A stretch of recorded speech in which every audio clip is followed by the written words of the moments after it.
There are times when the forest watches you, and you know it. It's not just a feeling, but an instinct that screams inside, you're not alone. That night, we discovered that the silence of the woods could be more deafening than any scream. We were 22, full of that blind courage that comes so easily when you're young. The kind that makes you think nothing bad can really touch you. Camping had always been my escape, my way of feeling free and untethered from the world, and Elena was the perfect partner for it. We knew the woods well, had camped in more places than I could count. But that weekend in Montana, that was different. It was deep, remote, so far from civilization that our phones were nothing more than dead weight. The first few hours were exactly what we craved. The crackle of the campfire, the quiet hum of the forest as night crept in. We swapped stories, shared glances at the sky as it turned from orange to purple, then settled into a deep navy, peppered with stars. It should have been perfect. But then we heard them, the crunch of leaves, low, murmured voices. My smile faltered, and Elena caught my eye, her expression changing as 3 men stepped out of the shadows. They were older, rough-looking, and their eyes lingered a beat too long before they moved on. I told myself they were just passing by, nothing more. But a cold feeling settled in my chest, one I couldn't shake no matter how hard I tried. We forced ourselves to laugh, to shrug it off, but the forest around us seemed to change. The wind felt colder, the fire less warm. I remember Elena's voice cracking just a bit when she said, "We're fine. It's just other campers." But an hour later, the low hum of an engine cut through the silence. The car moved slowly. Headlights dimmed, gliding past our clearing as if it were stalking us. One of the men leaned out of the window, holding a phone. The glint of the lens made my skin crawl. "Did you see that?" I whispered, barely letting my voice break the silence. Elena nodded, her eyes wide and unblinking. The smile she'd worn earlier was gone. I stepped closer to the car, trying to snap a picture of their license plate, but my heart dropped when I saw it. Black paint smeared over the numbers, concealing any trace of their identity.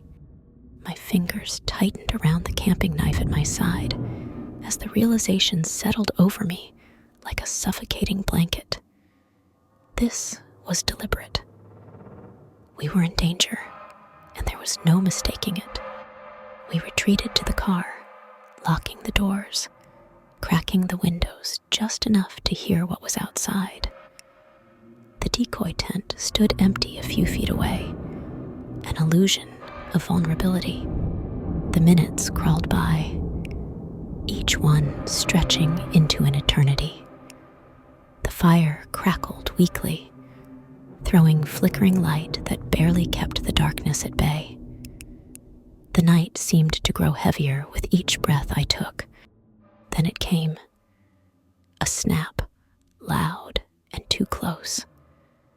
My pulse surged as the low murmur of voices returned, closer this time. Elena looked at me, her eyes glassy with fear. "Stay still," she mouthed. My chest tightened, every beat of my heart thundering in my ears. I turned my head, just enough to see them through the window. 2 shadowy figures prowling at the edge of our campsite, their flashlights sweeping over tree trunks, sliding over the decoy tent. The light hovered over the car, and I held my breath, convinced they could see us, that they would see the fog of my breath on the window. The seconds stretched on, the beam of light moving away slowly, reluctantly. The air smelled of pine and sweat. Every muscle in my body coiled tight with fear. One of the men laughed. The sound was sharp, cutting through the night, sending a shiver down my spine. Then, just like that, they were gone. The rumble of their car faded, the forest falling back into its eerie silence. Relief washed over us, but it was thin, fragile, the kind that felt like it could break with the slightest noise. We didn't move until the sky blushed with the first hint of dawn. When I finally stepped out, legs trembling, the scene that greeted me was worse than any nightmare. A deer, freshly killed, hung from the tree above our tent, its lifeless body swaying gently. Blood dripped in thick, sluggish trails, pooling around the torn limbs that had been arranged in a grotesque circle. Its eyes were open, staring at nothing, but it felt as if they were fixed on me, accusing. Elena. My voice cracked, barely more than a whisper. We didn't pack. We fled, leaving everything behind as we drove, tears blurring the road ahead, glancing back at the rearview mirror as if expecting to see them following. When we reached the first spot with cell service, Elena's hands shook as she called 911. The Forest Service collected what was left of our things days later, confirming that the deer had been killed illegally. But there were no arrests, no answers. Just a cold, indifferent shrug from the authorities. Just bad luck, they said. But we knew better. It wasn't bad luck. It was a message, a warning that we'd stepped somewhere we didn't belong. I never went back to the forest. Elena, who once called the woods her second home, only found peace within walls, doors bolted shut. Because out there, in the places where the light doesn't reach, we learned that not all shadows are cast by trees. Some places are meant to remain in darkness. The unease began the moment I pulled up to his shop. I'd met this guy at the gun range, a quiet man with an odd, unsettling presence. He ran a small furniture restoration business and mentioned he had years' worth of high-grade hardwood lying around, abandoned by customers who decided they didn't want their items refinished. When he offered it up for free, I couldn't believe my luck. Quality wood doesn't come cheap. So I arranged to pick it up, bringing along 2 friends to help. The moment we arrived, I saw something change in his expression. A flash of irritation, almost anger, that I hadn't come alone. But he said nothing, just nodded and led us inside. The shop's front area was cramped and strange. Taxidermy animals crowded every available surface. Glass-eyed foxes, deerheads, owls, all frozen in unnatural poses. The whole place reeked of something damp and decayed, a scent that only grew stronger as we moved toward the back. My friends exchanged uneasy looks, and I could feel the tension building. He took us through to the back room, a space dominated by huge vats of chemical stripper and chains hanging ominously from the ceiling. The smell was sharp and sickly, a mix of chemicals and something else, something rancid that lingered just beneath the surface.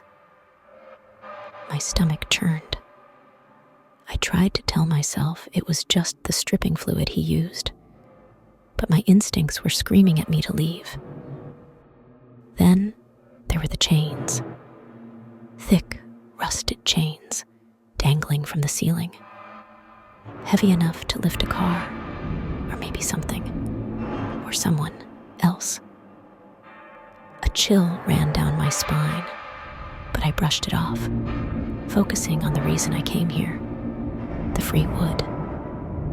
He pointed us up to the mezzanine, a dusty second floor that was almost pitch dark, except for the faint yellow glow filtering up from below.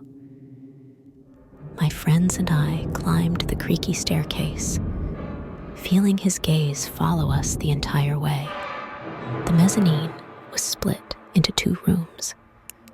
The first one was packed with wood. Old tables, chairs, church pews, and cabinets stacked floor to ceiling. But the second room was different.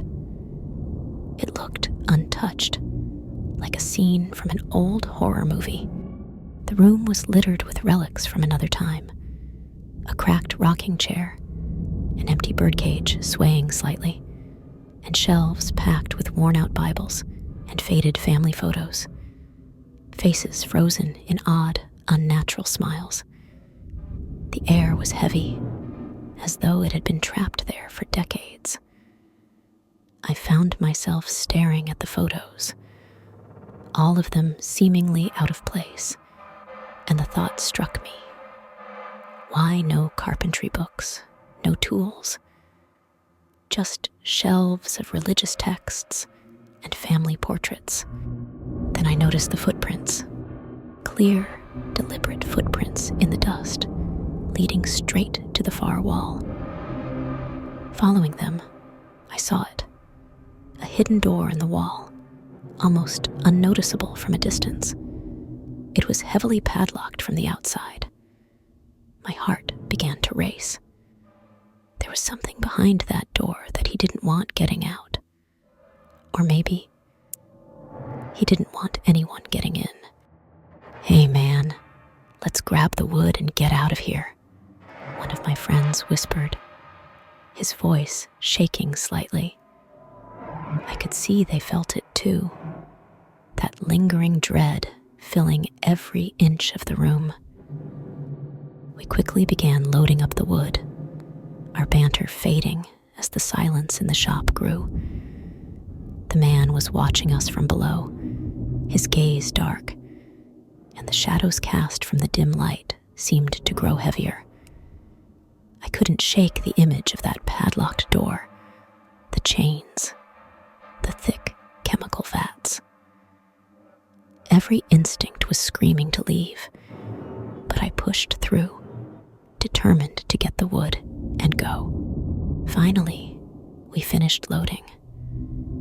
As we walked back downstairs, he stood by the exit, still watching.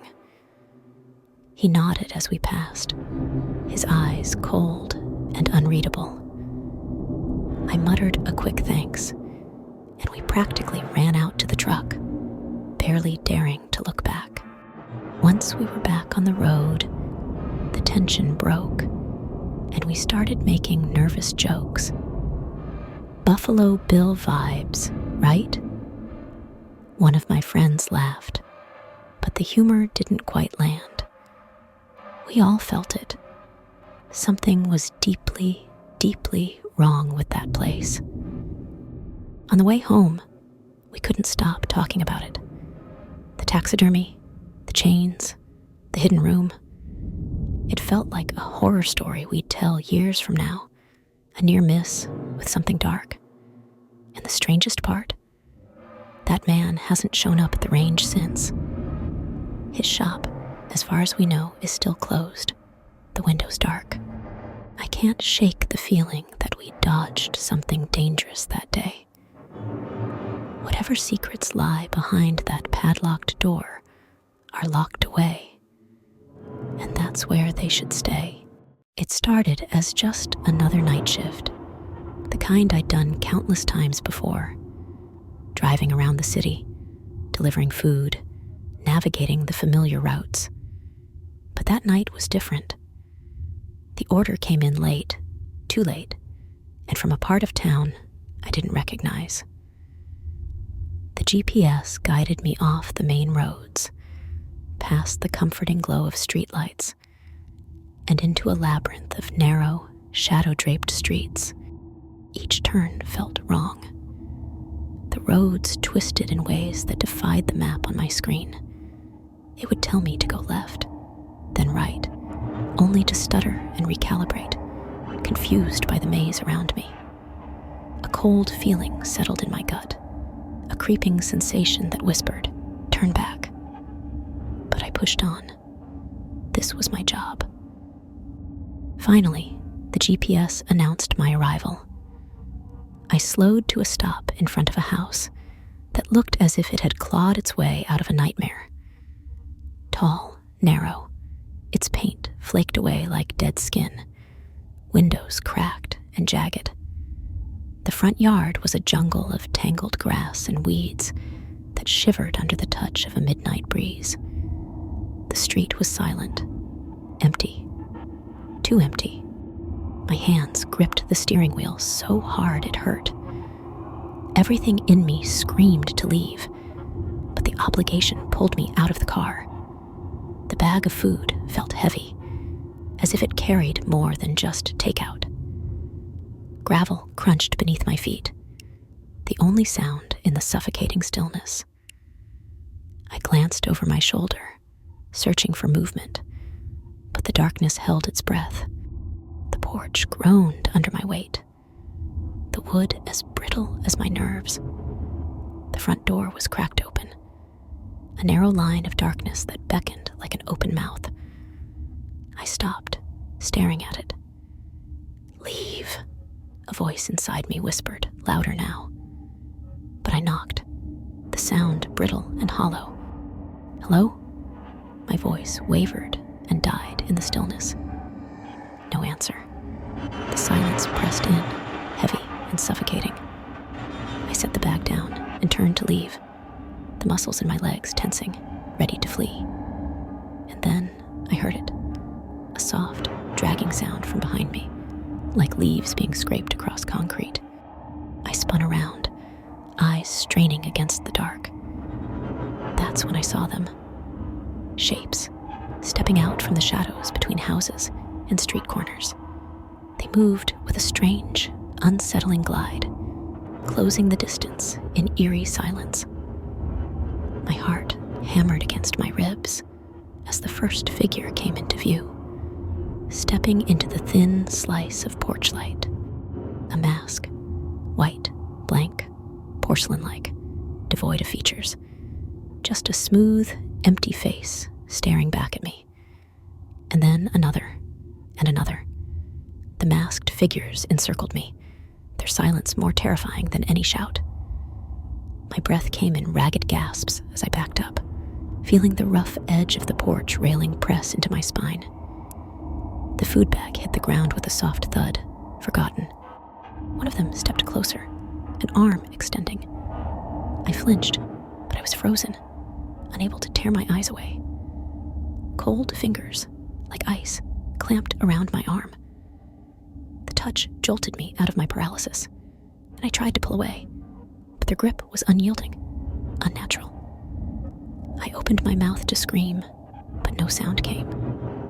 The darkness seemed to smother it, trapping the fear inside my chest. They didn't speak. Not a word, not a sound. The only noise was the thud of my pulse, echoing in my ears.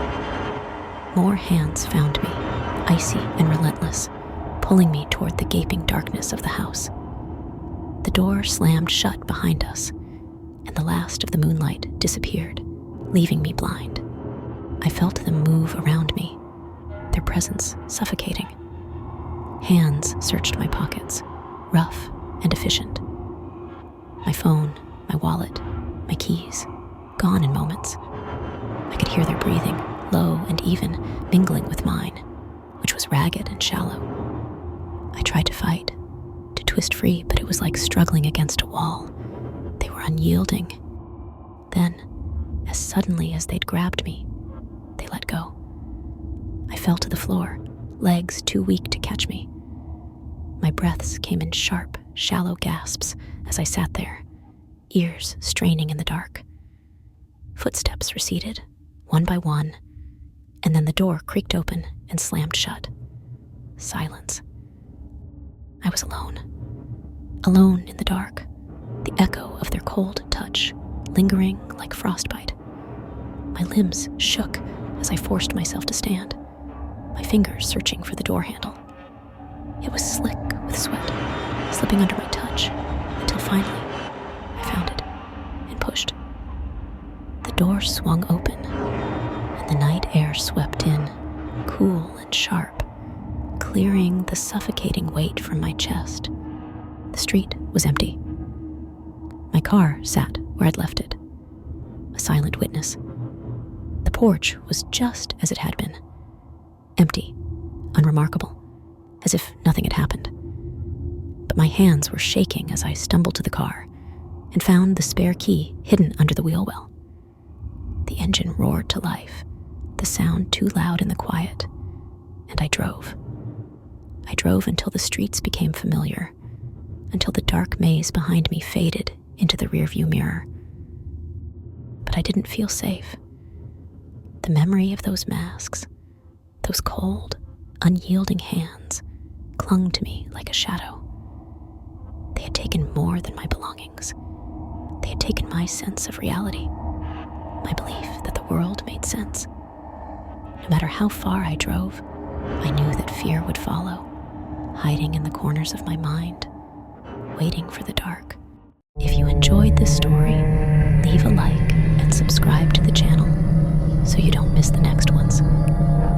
With love, Lady Terror.